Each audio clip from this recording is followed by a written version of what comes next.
Vu la taille des arbres qui sont abattus, je pense personnellement que ce sont de véritables titans que l'on nous enlève là.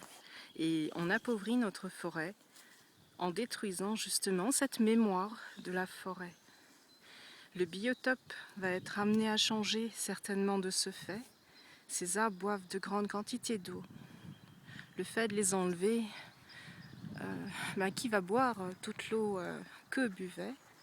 Et je m'interroge à ce sujet, même si certains m'ont répondu oui, mais les racines restent dans le sol. Une racine n'est pas un arbre. En comptant les cernes des arbres, on peut s'apercevoir qu'ils ont entre 80 et 100 ans. Il existe d'ailleurs une science à ce sujet qui s'appelle la dendrologie, qui permet de compter les cernes d'arbres. Certains m'ont également rétorqué que sur le territoire français, la forêt a beaucoup plus d'ampleur qu'il y a un siècle. Mais ils ne parlent pas de la densité des arbres. Et je suis souvent surprise de voir l'aspect diaphane de nos forêts.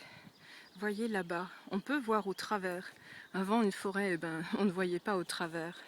On va même jusqu'à dire l'arbre qui cache la forêt. D'autre part, il est important aussi de penser que les arbres sont de véritables habitats pour une multitude d'insectes, d'oiseaux, de plantes également. Et sans passer, moi ça m'interpelle, franchement ça m'interpelle et c'est pour ça que je fais cette vidéo.